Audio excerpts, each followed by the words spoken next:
Existen muchos mitos sobre el cáncer, pero la mayoría no son ciertos.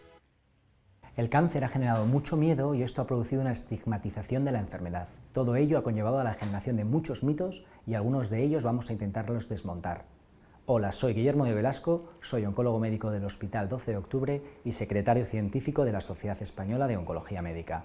Y yo soy Aitana Calvo, secretaria científica de la Sociedad Española de Oncología Médico y oncólogo médico del Hospital Gregorio Marañón. Primer mito. ¿Los desodorantes producen cáncer? La respuesta breve es que no. Como los desodorantes se administran cerca de la mama y en la axila, se ha generado mucha especulación sobre si podrían producir cáncer, sobre todo en relación con determinadas sustancias que llevan los desodorantes, como pueden ser parabenos o aluminio. No hay evidencia de que los desodorantes produzcan cáncer. Se han hecho muchos estudios y muchas revisiones, la última en 2013, suficientemente informativa. Los desodorantes no producen cáncer.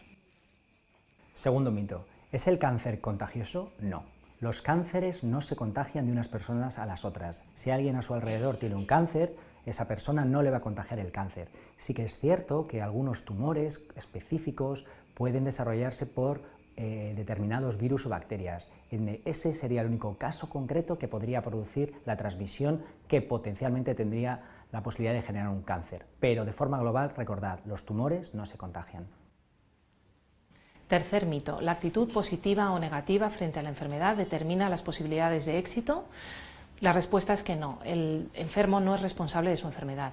La enfermedad irá bien o no en función de la naturaleza de la enfermedad y de los tratamientos que se administren, pero el paciente no es responsable. Además, hay que tener en cuenta que el paciente siempre necesita un periodo de adaptación y es normal sentirse preocupado y agobiado ante el diagnóstico o ante la recaída, pero el paciente no es responsable ni su actitud va a determinar las posibilidades de éxito.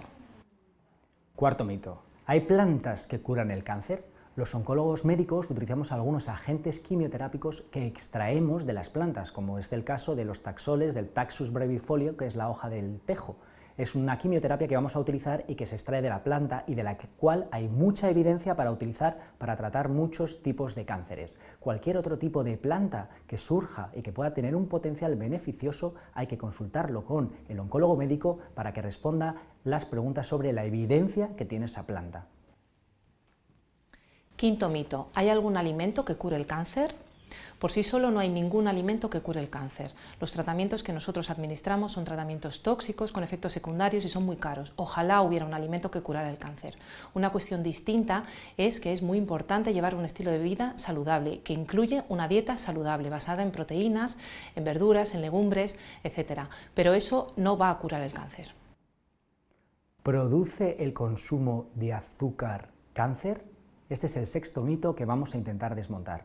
No hay ningún estudio directo que haya demostrado que el azúcar produzca un mayor número de cánceres o que el consumo de azúcar produzca una peor evolución de los tumores. Sí que es cierto que el azúcar se ha asociado a un aumento de la obesidad y que esta obesidad sí que está asociada a un aumento de algún tipo de cáncer. En general, las recomendaciones son hay que limitar el consumo de azúcar por muchos motivos, pero no pensar que el comer azúcar va a producir cáncer. De hecho, a mis pacientes yo les recomiendo que si de vez en cuando les apetece un bombón, que se lo coman.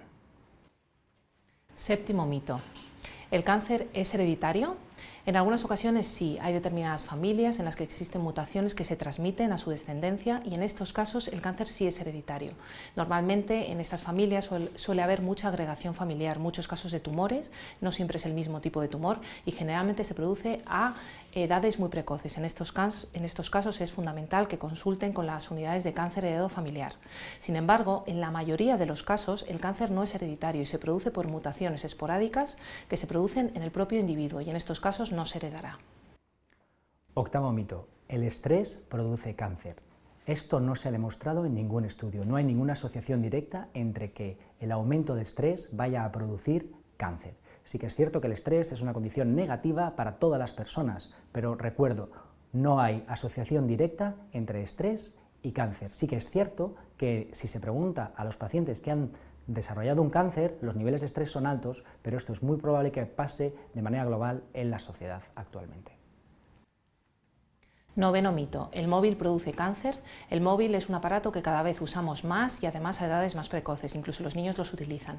Por eso ha generado mucha preocupación. Sin embargo, a día de hoy no hay evidencia de que los móviles produzcan cáncer.